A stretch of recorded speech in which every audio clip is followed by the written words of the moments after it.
identify yourself determines how you live.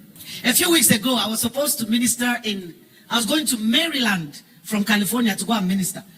And I don't like going through LAX because it's such a big airport and it's so busy and it's far from where we are staying. So there's a smaller airport called Ontario Airport. It's so small, it's not very busy. So I took my time to get to I got to the airport early. But to my greatest shock, I've never seen the number of human beings I saw in that airport that day. The security queue took all the time. By the time I got to the gate, I was late. They said, "Madam, you can't fly." They said the earliest we can get you to Maryland is tomorrow afternoon. That means program would have been over. Hey, let me tell you something. The first thing that came up was my Adamic nature. I became angry. I started throwing a tantrum. While I was throwing the tantrum, the Holy Spirit of God said, "Seriously, Christie? Is this you?" Then I remembered my identity. Christian. Hey, Reverend. Hey, what about you? So I sat down on the chair and said, "Father, forgive me."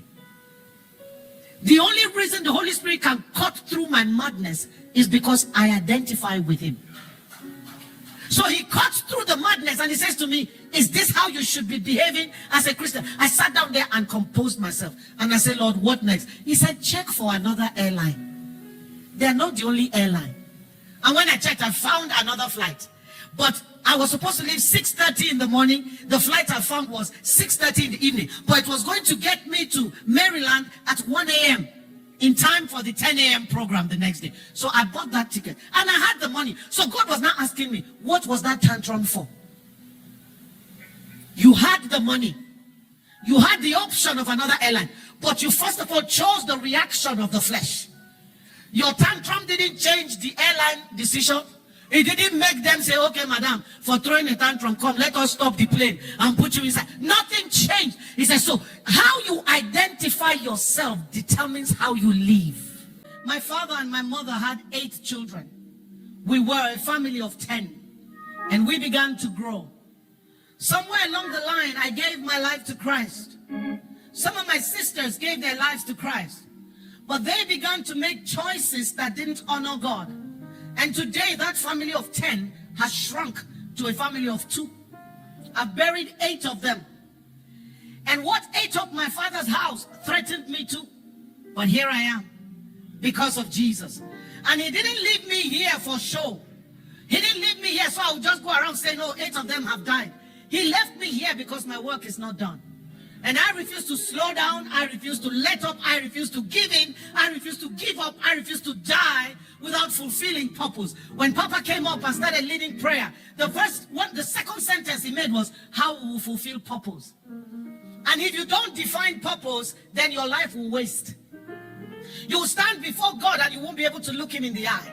One of my most powerful and potent prayers is, "Father, Lord, I want to stand before you when my time is up and look you in the eye and not be ashamed. I don't want to hang my head for any issue that you will raise. I want to be able to look you in the eye and be bold to say, 'I did your will, oh God. I did your will, oh God.'" Paul was confident at the end of his life to say, "I have run my course. I have finished my race. And henceforth is reserved for me a crown." Why was he bold to say that? He knew what God called him to do. And he did it with the strategies that God gave him. And then he could stand before God without shame. When this life is through and I stand before you, Lord, all the things that seemed important, they won't matter anymore. So mold me with your hand into a vessel you can use for your service, Lord, that my life may count for you. All of me, Jesus, take all of me. I'm holding nothing back. I give myself to you. Although I may not know just what the future holds, but I ask you to take all of me. I don't know what your focus is. When Papa began to lead us to pray, he said, pray that people will come into your life who will lead you into destiny. But I tell you, one of the ways that you can open up the pathway for people to come into your life is to do the work of God. When you enter into the service of God, God will do the things that you're crying out for. Now, we had somebody who said, I'll pay all the bills. So we confidently went to California. And after paying the bills for 1 month, we're supposed to be there for 6 months. After paying the bill for 1 month, he said, I can't pay anymore. I don't have the money. Now we're stuck. What are we going to do? How are we going to deal with bills in dollars? I mean, the monthly bills totaled about $20,000, and then the hospital bill is about $150,000. And I don't live in America. I live here. So any money I'm spending, I'm changing naira to dollars. Can you calculate it for me? And I said, Father, what do I do? He said, reach out to the people that you have served the Lord with in me.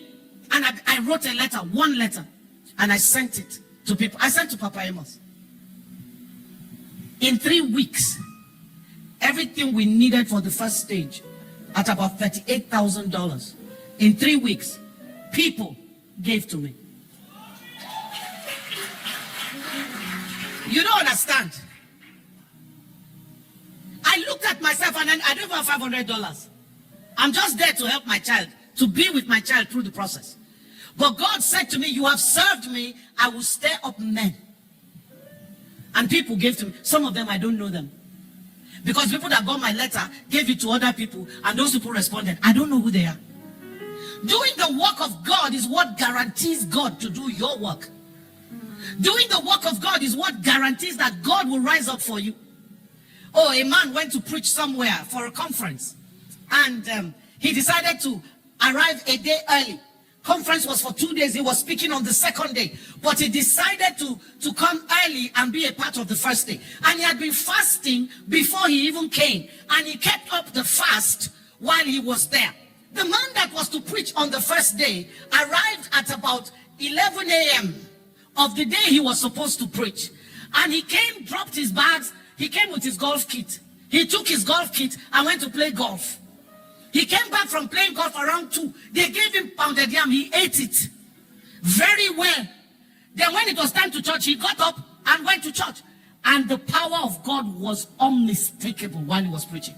It was a powerful meeting. So that man who arrived first was saying to himself, wow, I'm sure tomorrow will be powerful because I'm fasting. The next day he came to preach, and as far as he was concerned, the move of God was not that much. So he was angry with God. And he said to God, I came here fasting. I was still fasting even up to the day I was preaching.